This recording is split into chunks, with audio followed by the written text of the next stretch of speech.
அஸ்ஸலாமு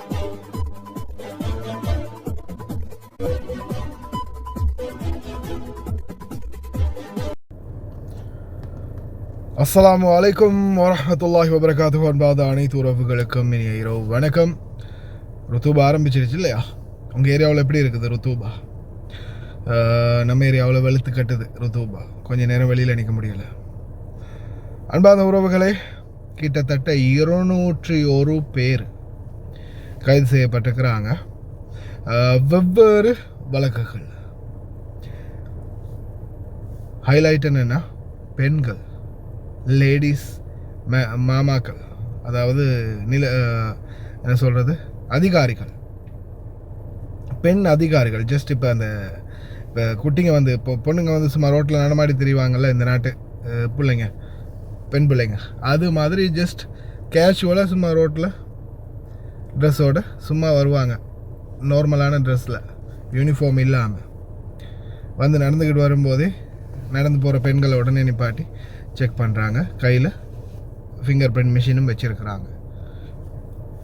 அக்காமா இருக்கான்னு செக் பண்ணி பார்க்குறாங்க. ஒருவேளை அக்காமா இல்லையா ஏற்றுறாங்க. கிட்டத்தட்ட 201 பேர் பிடிபட்டிருக்கிறாங்க இன்றைய கேம்பெயினில். அதே மாதிரி ஜிலேபி ஷோக் பகுதிகள் மற்றும் சில பகுதிகளில் செம்பு கம்பி திருடக்கூடிய கூட்டத்தை டார்கெட் பண்ணி கொத்தா தூக்கி இருக்கிறாங்க. அத்தனை பேரும் கைது செய்யப்பட்ட அத்தனை பேரையும் மூஞ்சோடு தூக்கி அப்படியோ லைனில் நிப்பாட்டி வச்சுருக்கிறாங்க உள்துறை அமைச்சகம். கவனமாக இருங்க. ஒவ்வொரு நாளும் இரவையில் கடைசி ஃபைனலைஸ் என்ன செக்கின், எத்தனை பேர் பிடிபட்டிருக்காங்க அப்படின்ற நியூஸை இப்போ பப்ளிஷ் பண்ண ஆரம்பிச்சிட்டாங்க உள்துறை அமைச்சகம். அப்படி என்ற பட்சத்தில் நிலைமை மோசமாகி போகுதுன்னு அர்த்தம். அதே மாதிரி அந்த பக்கம் சலசலப்பு அதிகரிக்குது அப்படின்ற மாதிரி தகவல்கள் வெளியாகி இருக்குது. பார்ப்போம் விடியும் போது என்னதான் தலைவலி உருவாகுது மறுபடியும். ஈரானுக்குள்ளே கொஞ்சம் பதற்ற நிலைமை அதிகரிச்சிருக்குது அப்படின்ற மாதிரி தகவல் வெளியாகி இருக்குது சோஷியல் மீடியாக்களில். நாளைய பொழுது என்ன நடக்குன்றதை பொறுத்திருந்து பார்ப்போம். இப்போதைக்கு கவனமாக இருங்க. வெளியில் அந்த சிரிப்பாக இருந்தாலும் உண்மை அதுதான்ற மாதிரி. உங்களுக்கு ஞாபகம் இருக்கா, ஒரு வீடியோ ஒன்று பப்ளிஷ் ஆகிடுச்சு இதில் டிக்டாக்கில் வைரலாக போயிடுச்சு.